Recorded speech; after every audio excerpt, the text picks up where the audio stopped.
Hi everyone, this is Nisha here. Hope you're having a fantastic Sunday. It's really lovely. It's sunny and it's also quite warm. You're able to open all your windows for a while in the middle of October. Well, that's lucky, isn't it? I hope you're really enjoying your Sunday so far. I know Sunday is for family, and if you're watching my live, thank you very much for taking the time to spend learning about service accommodation, understanding service accommodation. So today is day 21 on my 30-day challenge. We're nearly getting to the end of it. I hope you're finding it useful. If there's any topic that I haven't covered and you're interested in, just reach out and let me know, and I will definitely try and cover it within our next couple of live before we finish it off. So today's topic is, how do you do more in less time? Now, I think the first thing you all need to remember is that we all have the same number of hours in a day.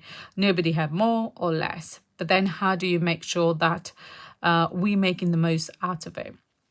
Now, out there's a lot of professional, there's a lot of business people out there who are very good with their time management, who does a lot more than anybody else. And there's people who are not so good at managing their time, and that's all fine, because I think at the end of the day we need to learn how to get better at anything.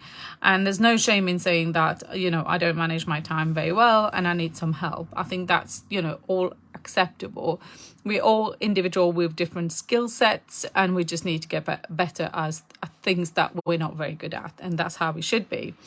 Now, successful people tend to be very good with their time because they understand that the one thing they can't change is the time. They can't increase the amount of time. They can't reduce it. This is something which is fixed, so they have to make the most of it. So how do you max out on the time that you have? Now, what you would notice is that what they tend to do is, number one, delegate. Delegate anything that is not income generating tasks for them. So let's say within your business you have different aspect, which is not necessarily bringing in the money. It's just the admin side, it's just the technical side of it, it's just the operational side of it, not necessarily bringing money.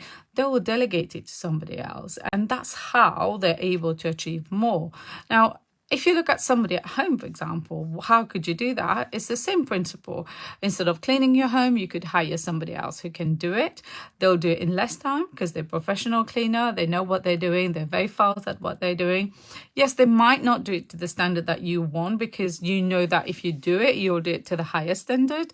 But at the end of the day, it's maximizing the time that you have. So if it takes you 5 hours, it might take them 3-4 hours to do the house, for example. And that would be time that you can get for yourself. Now, I hear you. You must probably say, well, I don't have the money to be able to pay for a cleaner every week for that amount of money. Well, let me ask you one question. This is something that I really realized when I was traveling a lot. We tend to buy a lot of coffee and drink outside. So tea or coffee or any other drink. Bubble tea, which is quite expensive, actually, if you think about it. If you were to look at how much you spend every week on drink, you'll soon realize that you could save that money by prioritizing it on other things. So we all have the same amount of time, but we are successful with managing the time because we know how to prioritize it on. It's the same with money. It doesn't matter if you've got more or less. It's how you actually prioritize what you want to buy with that money. And if you want to spend a couple of hours doing your cleaning, but rather spend it on maybe buying drinks, for example, outside, that's a choice that you made. And that's absolutely fine if you're happy with that. But if you're trying to find ways to be able to bring maybe additional income, I wouldn't say even additional income, it's just reducing your expense, really, to be able then to pay maybe for a cleaner. So free you up for a couple of hours so you can concentrate on maybe setting up a business that bring you additional income, or concentrate on your business if you're running service accommodation. That would be one thing you could consider doing. Now, as a service accommodation operator, though, there's many tasks that you can delegate. Now, let's go through some of the tasks that are quite important and you need to start delegating as soon as possible. When you're starting, obviously you're wearing many different hats, and at some point you're going to be your accountant within the business. At some point you're the bookkeeper.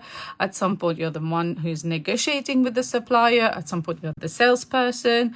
At some point you're the investor. So your operation manager. So you're constantly changing role when you're starting, because this is your business and you're the only person that's doing everything, which is absolutely fine. But what you need to do is to start writing down all the tasks, all the procedures, with the idea of delegating it to somebody else. Now, the number one rule to maximize on your time is to be able to delegate it to somebody else. Now, it's not just about delegating over to anyone, it's delegating it to the right person who can do it, but also do a better job than you. I know sometimes it's hard to believe that, but we tend to have very high standard of things, and we always think that other people can't do it, but actually there are good people out there who can do better than what you are doing if they are specialists in that area. So for example, if you're doing your own graphics, it might take you hours, but you do it to your standards, so it takes you hours, but you're happy with that. But then if you delegate it to a graphic designer, it might take them a lot less of time because they do this day in, day out, and yet they might not have your vision because you are the one who's setting your own vision. But over a period of time, if they work with you, they will understand your standard, they will understand your vision, and they will be able to create a design or a graphic that's going to be what you would normally create with for yourself. But you need to give them that element of time to learn your business, to learn your standard, and be able to deliver something that you can be satisfied with.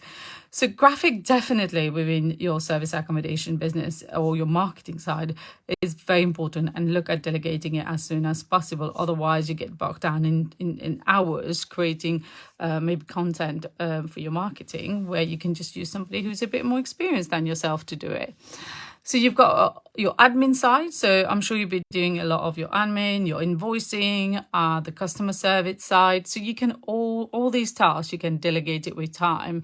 So it's not a matter of doing all of them, and it's not a matter of delegating them day one. It's more about you preparing to delegate it at some point. That time will happen when you have the ability to be able to do that financially. But also, one of my mentors always say, you need to hire your next person before you feel that you need them. Because by the time you feel like you need them, it's very difficult for you to hire because you're the one who's doing the job and you might not have the time to hire. Whereas if you hire somebody before you need them, that's the time when you have more time on your hand to be able to do it. So you're not bogged down in doing it yourself. So that's something to think about and try and understand how you can implement that into your business. Bookkeeping, definitely one of them. So I would say bookkeeping, you need to look at delegating to somebody else. We talked about the customer service side. So with service accommodation, you've got 24-hour where you are actually answering call. So delegating that is quite important. I think you should do that as soon as possible. I think at some point you do need an operational manager or like a director of operation if you're growing and scaling your business, but most probably take a little bit longer to get to that point because you need to grow your business and make sure you've got a sustainable business before you start thinking about taking somebody at that high level, because obviously the salary will be also very high.